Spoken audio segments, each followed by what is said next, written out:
which is probably the most challenging part. Staying together and friendly with the rest of your crew, that's probably another challenging part. And all of it without getting paid. You guys were volunteers. I loved it. I remember when you guys got your first sponsor, I guess it was Gourmet Perks, started catering your shoots. Man, did I love Saturdays. We had coffee, we had wraps. It was great. It was absolutely great. That was another one of my favorite moments, because Saturdays. Free food on Saturdays? Absolutely. Saturdays, maybe a lot of people might have been upset or whatnot to have to work on a Saturday. Not me. I was loving my Saturday. It was great. Got to see a live band that I didn't know about. You know, I'm honored that we managed to keep things interesting for you. And some bands definitely manage to keep it interesting anyway. Right. Like when they set up the cotton candy machine in the bathroom. Oh, wow. I forgot about that. Yeah, we had cotton candy. That was great. Cotton candy. Who brings in cotton candy machines? There were some other ones, too. Wasn't there? Somebody had a bubble machine or something? Oh, probably. Why do I feel like there was like a pillow fight or something? We did have a smashed guitar, too. Somebody deliberately smashed a guitar in an episode of Mount Dungeon. That was great. Yeah. That was great. What about you? Favorite moments? Or am I covering them? Well, you know, again, I do remember an episode of the Tea Party where I brought in my aunt and cousin, also from Northern Virginia, and got to see the very interesting and surreal scene of the Mad Monk and my very conservative aunt having a conversation about politics. So, yeah, I mean, you know, whenever I had a chance or somebody came through town, I tried to drag them into that Tea Party. No call-ins. That's correct. Sorry, y'all. This is my turn. You got your own channel. This is my turn. So yeah, I think two of the coolest things that did happen here that really stick out for me was the Media Fest. That was something that I think marked our three-year anniversary of being opened, and it was about right. It was amazing, and a lot of work went into that. We had a multitude of events happen. I think Friday night was a grand open, not a grand opening, but an open house. Was that the thing where Lloyd Kaufman came in and spoke to? We had Lloyd. People? No, that was actually the Asheville Rejects Film Festival. Okay. So that's a whole. I forgot about that too. Wow. There's going to be a lot of people I'm offending by not remembering their special moments, and I'm apologizing immediately. The maker, for those who don't know who Lloyd Kaufman is, the maker of Toxic Avengers, gave a how-to speech on do-it-yourself filmmaking in this very room, in this studio. Unfortunately, it wasn't. Why wasn't it live? Oh, that's because it was like 10 in the morning. Yeah, it was. Like okay. I don't. Whatever. Yeah. That was actually really cool. The fact that we scored Lloyd Kaufman, and that was.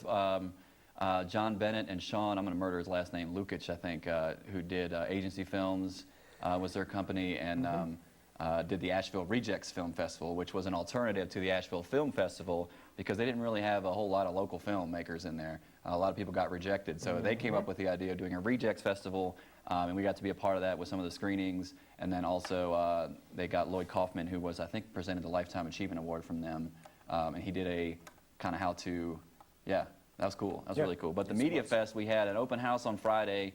That was awesome. I think we had I think there was fruit on fire for that, wasn't there? Didn't we have flaming piles of fruit? I think there was liquor on fire with fruit. I remember they were handing out cigarettes as hors d'oeuvres. Oh, you're talking about the Rejects thing. Yeah, I'm confusing it all again. You are. Yeah, I do seem to remember flaming fruit though. And Saturday, I think we had a whole bunch of workshops that were, I think, free workshops. I mean, we had web publishing, pre-production. I mean, it was a whole day. I mean, there must have been 10 workshops in that 10 hours. And then Sunday we had an awards program and ceremony at Cinnabar, I think, and they screened. It was really cool. So the Media Fest, I think, was really, really cool. And that was a lot of people put in a lot of hard work in that. But to be honest, that was kind of Kurt Arledge, I think, is the one who really made that thing special, because I know he did the flyers, he did the after parties, he did more work on it than I did. I just kind of managed it once it was happening.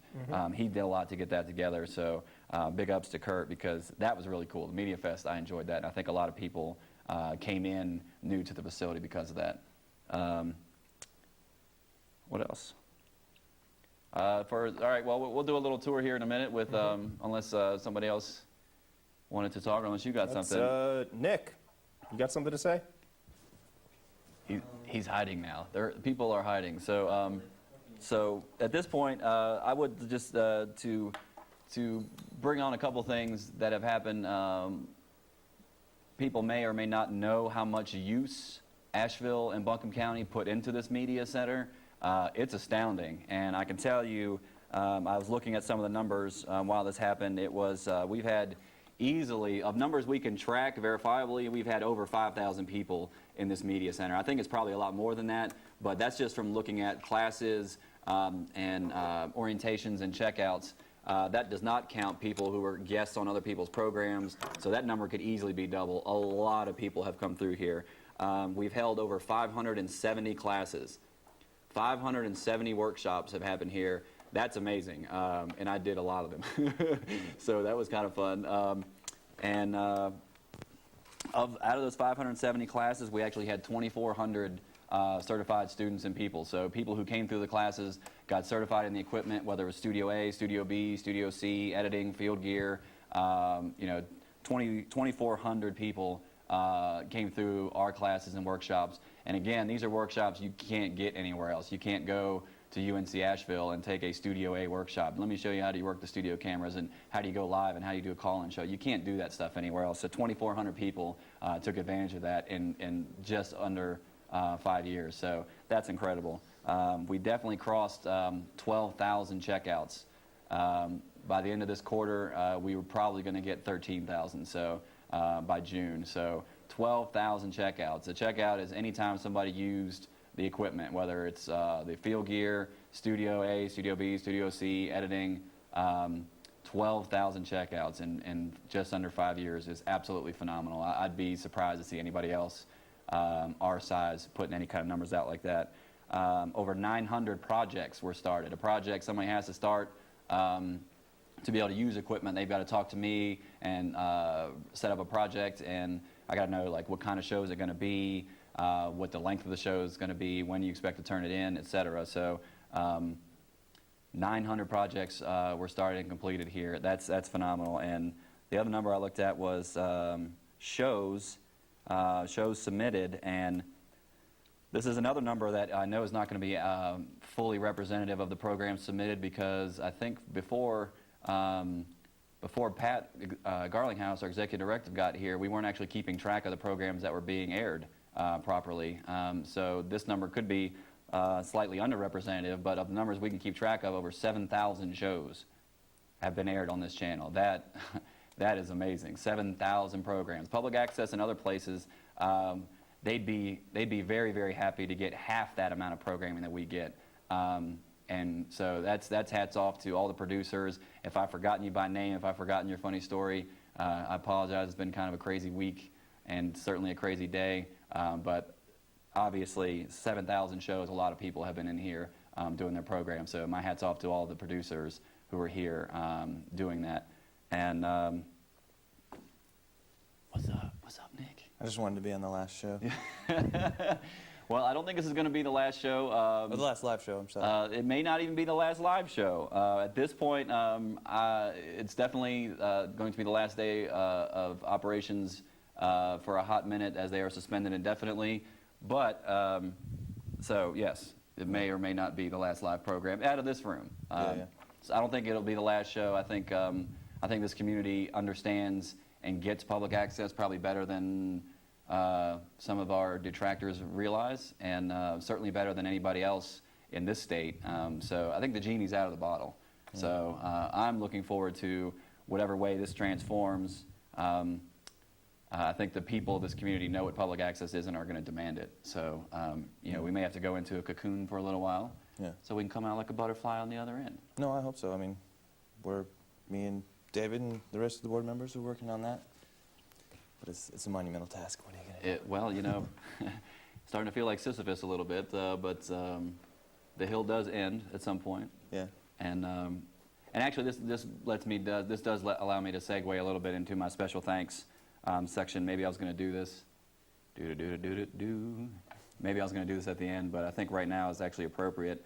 And that is to some of the people who've worked really, really, really hard on volunteer bases and done things behind the scenes to support public access in this community. And by name, I would just like to point out, first and foremost, like I said, Kurt Mann and Paul Snow had a big impact on me, and I know a lot of other people who came here in the beginning. Some of the people I've had the pleasure of working with, most specifically Kurt Arledge, who was the program director for close to 3 years, Greg Sipes, who was our special projects coordinator, did the youth camp and a lot of other cool things, and now Brian Umbarger. Those people have gone above and beyond what I think a normal employee would do for a normal job, and that's because they care about this and about the community. It's bigger than a paycheck, it's bigger than a job, and those guys have come through in amazing stripes. It's unbelievable. So big ups to you all out there. If you ever see this, just know I got a lot of respect for you, because there have been times where it has not been easy, and those guys really came through big time. So when Kurt started, it was like, this place got 200% better, more efficient. Right on. Kurt made the place. He was, he made a huge improvement. He was a special kind of guy, and I think the staff here recognized that immediately. He started out as a volunteer for youth camp, and I think it was quite obvious that he was a special type of person, and we were very lucky to have him for the time that we did. Yeah, totally. But other special thanks, some people who've made a big difference in this media center are our board president, Jerry Young. Without his support, I'm not sure anybody outside of the weirdos who like to see themselves on TV would have even thought twice about public access. He is a pretty big figure in his community, and I think his presence here and his support of the staff and what we've doing and have done has been tremendous. Bob Horn, who hasn't been here since the beginning, but the impact he's had since he's been here has been palpable. So the work and effort on a volunteer basis in their free time has made the difference, and it's made all the difference to me as a staff person, I can say honestly, because knowing that there are people who care and are fighting too makes it a lot easier to keep that motivation and morale up. David Connor Jones has done more, I think, than people will ever know, and so a special thank you and a lot of respect to him. Joe Scotto is another person who has done more work. There's too many people to thank, and I don't want to make this into like a crying game. You guys know what you've done. I know what you've done. I think unfortunately not enough people know, and I want to let you know that I appreciate what you did and what you're continuing to do, because like I said, we wouldn't be here if it wasn't for the work that people like you guys put in. Obviously, Nick, since you're here in person, I can actually thank you. Thank you. Because I've seen you start from a budding producer to submitting shows to getting involved with youth camp, and the stuff you did with the kids was absolutely amazing. Yeah. I don't think that program would have been as successful as it was were it not for people like you, for the work and time you put in with it. I mean, you were like a natural with those kids, bringing fresh blood and ideas into that, along with Greg and Kurt, and I know both of them have really appreciated your impact and influence on the youth camp. So, and then your continued work on the board. So, my utmost respect for you and the work you put in. Well, thank you, John. There's two other people who aren't with us anymore that I'd like to say thank you to, and to people who know them may or may not know the impact they had. But that is Benny Lake and Terry Bearden, and they're not with us anymore. Now I am going to start crying. What those people did, the impact they've had on the facility, and just getting to know them as people has kind of changed who I am as a man. Benny Lake was the quintessential example of a community leader and a gentleman, and I owe a lot to that guy. So I'm thinking about you, man. And a good friend of mine, Terry Bearden, who's not with us anymore, was a producer on the Anti-Show, and I miss you a lot, Terry, and I wish you were here. So before I get all sappy on it, the last person I want to thank, who is probably the reason that public access is still here, and the reason that it's been successful, and the reason that it's happened at all. this woman is the reason that public access is here, and my respect and special thanks to Pat Garlinghouse, our executive director. Absolutely. There are 999 million ways to do public access wrong, and there's only one way to do it right. And without her expertise and professionalism, this place would have been gone halfway through '07. We wouldn't have made it past 2007. I can say that confidently because I've been here since September of '06, and I know what it was like before she got here, and I saw what happened since. And I just want to make sure that that is known, that I'm eternally grateful because we wouldn't be here if it wasn't for her. So that's it for my special thanks. And what I would like to do at this point, unless you got anything you want to say. I do. I would like to thank you. Oh. Really love. John runs this place by himself most of the time. He's challenged a lot. There's so much to do, but he's always pretty nice. Most of the time, he's pretty nice. And he does a great job ever since I came here. I mean, the guy runs it by himself. He does a great job. It's great. And Kurt, he's not here anymore, but he was awesome to this place. Just a great guy all around. Greg, fantastic dude. Just fucking great. Brian, he's not been here very long. I haven't gotten to know him, but he's awesome with what I have seen that he's done and talking to him. And, of course, Pat, I agree with everything you said. She's, from my personal opinion, is she has kept this place alive since 2007 as well.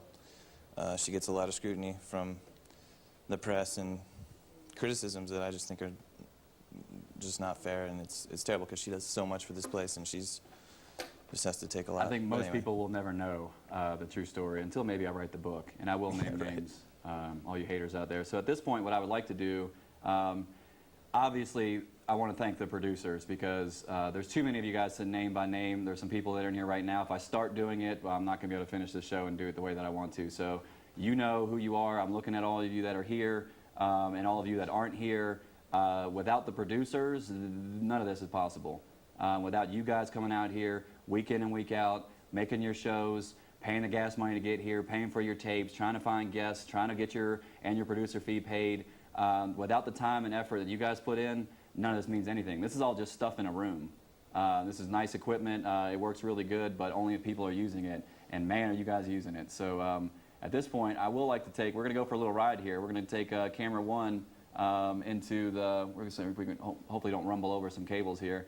We're going to take camera one and the last 10 minutes or so look around the facility. So let's go for a ride. Awesome. And I'm going to need a little bit of help. You want to man the camera? You're going to have to unloop all of it. So for those of you at home, this is what we used to do in the beginning. We would take camera one and we'd put it in the lobby. And then they would watch me sitting there answering phones. It was great TV. Thankfully, we've had a lot better programming since then. So out camera, we're going to go, woo, behind the scenes. And hopefully we don't rumble over all this stuff here. Do-do-do-do-do-do. Do-do-do-do-do-do. Do-do-do-do-do. And the door is open. What happens when you go outside of Studio A? Oh, there's a delay. We're gonna have to kill that. We're gonna have to kill that. So outside Studio A we go. And if somebody could actually watch the Slack there. So Matt, you gonna kill the audio? Oh, I see myself on TV, so that's kind of weird. And there's a delay. So this area looks a lot different from the beginning. I drew on the board there, sorry. If you further, that's a little bit of a tribute to Sushi, who was the original star of URTV. So this room used to be one big giant room, which was a nightmare because it didn't really make much sense. So we've since changed it around to make sense to how the facility actually functions. So they used to wheel out a camera. How much room do I got? Da-da-da-da-da-da. So this is my office space. This is my office space where I take care of the influx of people who come through, field gear reservations, checkouts, check-ins, studio reservations, radio, editing, orientations out here. So we made a lot more sense of the space where people can actually wait so they're not all just sitting on top of me. I used to be back there in that little corner, for those of you guys that remember a long time ago.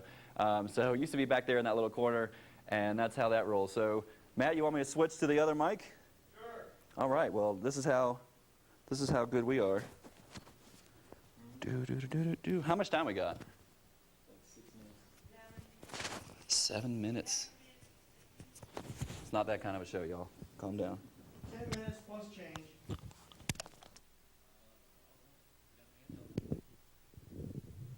That's how good we are around here. So yeah, this is me in my office, and this is for people who've already seen the media center, know what it is. No big deal, right? Why is he in it on a tour? Well, this is kind of for the people who've never seen the media center and just know the channel from being able to watch it at home. So when you first come in the front door, over there, you can actually see kind of where you come in. Oh, look, people are calling right now. Go figure. You want to see multitasking at work? We're going to go out just like we started, and that's me sitting at my desk. Western North Carolina Community Media Center, psych. Sorry, Shannon, I know that's you.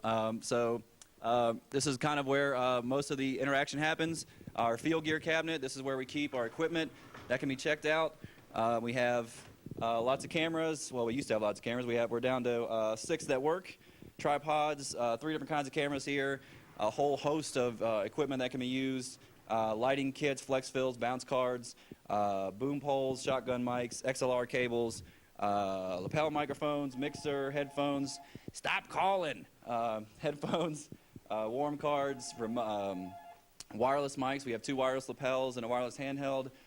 We have a laptop you can check out. If you're editing certified, you can actually check out the laptop like you would field gear and do some editing at home. So that's obviously a pretty popular item.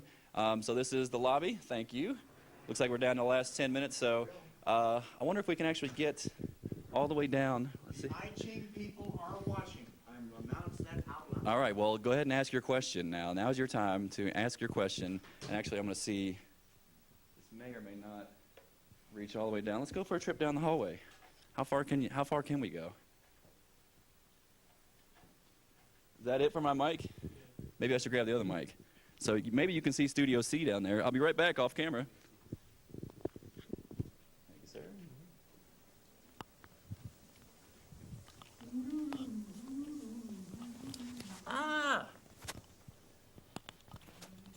So if somebody could give me the 5-minute, let me know when we're off, kind of 5 minutes before we go. I know we're getting close.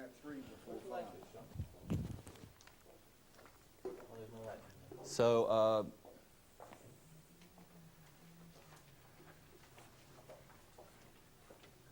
is that as far as slack as I get? Do not.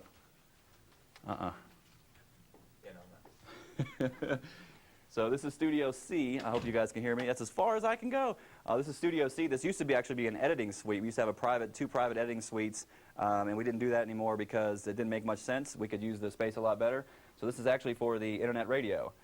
So that's UR radio, and that's where the magic happens. Computer, microphones, setup, and everything. So that's Studio C. So if you ever want to do a radio show, you could come down and actually do that via UR radio. So I don't know if you can actually. I can't make it in there because I'm tethered to a microphone. But this is Studio B. And this was added on much later because we had so much demand for Studio A. Thank you. That we had so much demand for Studio A that we actually had to come up with an alternate studio. So there has been many shows taped in here. And so that's Studio B. We're not going to try and get the editing room, right? I don't think, we're probably not going to be able to make it to the editing room, but down this hallway is the editing room. This is the community bulletin board where producers use that to kind of communicate with each other. So that's gotten a lot of use, obviously, over the years. And then up those steps is the edit room, which you may or may not be able to make it. Let's see. Oh, yeah. So, and that's where people can go to edit their shows. So, Can you even like pull it up to? oh, no, I don't think we'll make it that far. I'm really strong. And so, Nick, if you wouldn't mind showing the people at home our coffee pot. There's a lot of interest in our coffee pot there. So there's that coffee pot. Glad everybody finally got to see it. We're down to 5. All right, follow me back. So here we go. We're going to go back into the Studio A and set up our shot as we were, and we're going to try to not rumble over some camera angles. And I don't know if you can rumble over a camera angle, but maybe cables. How low can you go?